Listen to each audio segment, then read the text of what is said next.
କଣ କଣ କହୁଛୁ? ଆଁ? ଆଉ। ଅକ୍ସିଜେନ ଦେଇ ରଖିଛି ପ୍ରାଣ, ଗଛ ହେଉଛି ପୃଥିବୀର ଗର୍ବ ସମ୍ମାନ। ସାଙ୍ଗମାନେ ମେଡିସିନ ଟାବଲେଟ ତ ସଇଲା, ଏବେ ଗୋଟେ ଲିକ୍ୱିଡ ଅଛି ତାକୁ ଖାଇବା ପଡୁଛି। ଶୋଇକି ଉଠିଲା ସାଙ୍ଗମାନେ ଦେଖନ୍ତୁ ଲାଗିଗଲା, ତଣ୍ଟି ଲାଗିଗଲା। ଏବେ ସାଙ୍ଗେ ସାଙ୍ଗେ ଶୋଇକି ଉଠିକି ସାଙ୍ଗମାନେ ଦେଖନ୍ତୁ କେମିତି ହଉଛି ଦେଖନ୍ତୁ। କ୍ଷୀର ପିଇଲା, କ୍ଷୀର ପିଇ ସାରିକି ତାପରେ ଦୁଷ୍ଟାମି ଆରମ୍ଭ ହେଇଗଲା। ଓହୋ, କାନ ଫାଟିଯିବ ରେ, କାନ ଫାଟିଯିବ।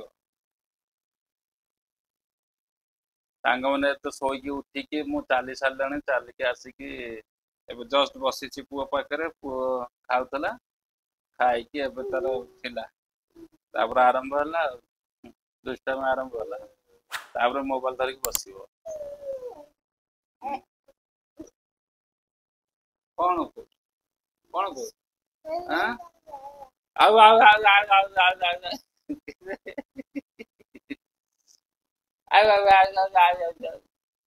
ସାଙ୍ଗମାନେ ଦେଖନ୍ତୁ କେମିତି ହଉଛି। ଆଉ।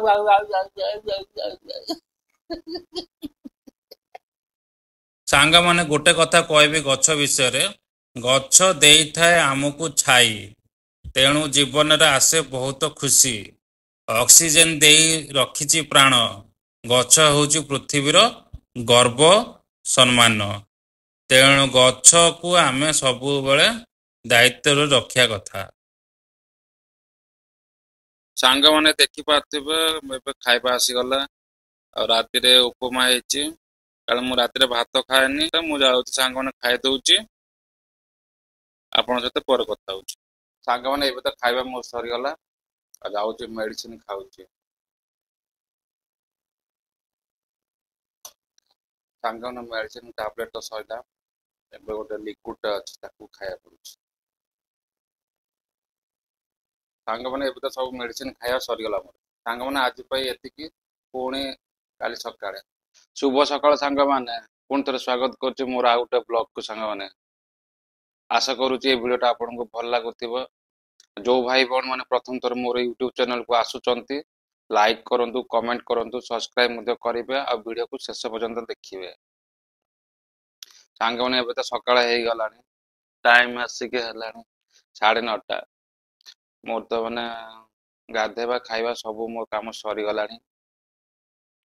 ପୁଅ ଯାଇଛି ଆର ଗୋଟେ ରୁମକୁ ଯାଇଛି ଗାଧେଇବା ପାଇଁ କି। ଆଜିର ସାଙ୍ଗମାନେ ପାଗ ମାନେ ଘଡଘଡି ବର୍ଷା, କାରଣ ବିଜୁଳି ଆଉ ଘଡଘଡି ମାରିଲାଣି। ଖରା ଯାହା ହଉଥିଲା ସେ ବି କମିଗଲାଣି। ହଉ ଛାଡନ୍ତୁ, ତା ବାଟରେ ରହିବାକୁ ଦିଅନ୍ତୁ। ଆଉ ସାଙ୍ଗମାନେ ମୁଁ ଗୋଟେ କଥା କହିବାକୁ ଚାହୁଁଛି, ଆପଣ ସବୁବେଳେ ଭିଡିଓକୁ ଶେଷ ପର୍ଯ୍ୟନ୍ତ ଦେଖୁଥିବେ, ମତେ ମୋଟିଭେଟ ମିଳିବ ଆଗକୁ ଭିଡିଓ ମୁଁ ଭଲ କରିବା ପାଇଁ କି। ମତେ କମେଣ୍ଟ ମାଧ୍ୟମରେ ଜଣାନ୍ତୁ କୋଉଠି ଭୁଲ ହଉଛି କଣ ହଉଛି, ଯେମିତି ମୁଁ ଆଗକୁ ସୁଧାରି ପାରିବି। ସାଙ୍ଗମାନେ ସବୁ ଭିଡିଓକୁ ଆପଣ ଲାଷ୍ଟ ପର୍ଯ୍ୟନ୍ତ ଦେଖନ୍ତୁ, ତାପରେ ଲାଇକ୍ କରନ୍ତୁ, କମେଣ୍ଟ କରନ୍ତୁ, ଆଉ ସବସ୍କ୍ରାଇବ କରିବେ ସାଙ୍ଗମାନେ। ଆପଣ ନିଶ୍ଚିତ ସବସ୍କ୍ରାଇବ କରିବେ, କାରଣ ଆପଣ ଭିଡିଓ ଦେଖୁଛନ୍ତି କିନ୍ତୁ ସବସ୍କ୍ରାଇବ କରୁନାହାନ୍ତି। ସବସ୍କ୍ରାଇବ କଲେ ସିନା ମୋ ସାଙ୍ଗମାନେ ମୁଁ ମୋଟିଭେଟ ହେଇପାରିବି, ଆଗକୁ ବଢିପାରିବି। ଆପଣ ଯଦି ମତେ ହେଲ୍ପ କରିବେନି ମୁଁ କେମିତି ଆଗକୁ ବଢିପାରିବି। ତେଣୁ ଆପଣ ସବସ୍କ୍ରାଇବ କରନ୍ତୁ, ଲାଇକ୍ କମେଣ୍ଟ ବି ଦିଅନ୍ତୁ। ସମସ୍ତଙ୍କୁ ଯେମିତି ଆପଣ ସାହାଯ୍ୟ କରୁଛନ୍ତି ସେମିତି ମତେ ବି ସାହାଯ୍ୟ କରନ୍ତୁ, ମୁଁ ଯେମିତି ଆଗକୁ ବଢିପାରେ। ସାଙ୍ଗମାନେ ସବୁଦିନ ଭାବେ ମାନେ ମୁଁ ଆଜି ଯେମିତି ଭଲ କରିଛି କାଲିକି ଯଦି ଆଉ ଟିକେ ଭଲ କରିବି, ତା ପରଦିନ ଆଉ ଟିକେ ଭଲ କରିବି, ଏମିତି ସବୁବେଳେ ଭାବୁଛି। ଆପଣ ପ୍ଲିଜ ମାନେ ସପୋର୍ଟ କରନ୍ତୁ, ସପୋର୍ଟ ବିନା ସାଙ୍ଗମାନେ କିଛି ହେଇପାରିବନି। ତେଣୁ ଆପଣ ଫୁଲ ସପୋର୍ଟ କରନ୍ତୁ। ଆପଣ ଭିଡିଓକୁ ଦେଖୁଛନ୍ତି ମାତ୍ର ସବସ୍କ୍ରାଇବ କରୁନାହାନ୍ତି। ସାଙ୍ଗମାନେ ଯେମିତି ଆପଣ ସର୍ଟ ଭିଡିଓକୁ ସପୋର୍ଟ କରୁଛନ୍ତି, ସେମିତି ଲଙ୍ଗ ଭିଡିଓକୁ ବି ସପୋର୍ଟ କରନ୍ତୁ। ଆପଣଙ୍କ ସପୋର୍ଟ ବିନା ମୁଁ ଆଗକୁ ବଢି ପାରିବି ନାହିଁ, ତେଣୁ ଆପଣ ଫୁଲ ସପୋର୍ଟ କରନ୍ତୁ। ସାଙ୍ଗମାନେ ଏବେ ତ ଜଷ୍ଟ ଉଠିଲି, ମାନେ ଶୋଇଥିଲି ଦିନରେ, ରାତିରେ ଠିକ ସେ ଶୋଇପାରୁନି ନା, ପୁଅ ଶୋଇଲା ବେଳକୁ ଲେଟ୍ ହେଇଯାଉଛି, ମୁଁ ବି ଶୋଉଛି, ସେଥିଲାଗି ଆଜି ଉଠିଲା ବେଳକୁ ଉଠି ଯାଇଥିଲି ଶୀଘ୍ର। ଆଉ ଦିନରେ ନିଦ ଲାଗୁଛି, ବାଧାକୁ ନିଦ ଲାଗି ଯାଉଛି ଆଉ ଶୋଇଛି ମାନେ ଯୋଉ ରେଟରେ କୁହନ୍ତୁନି।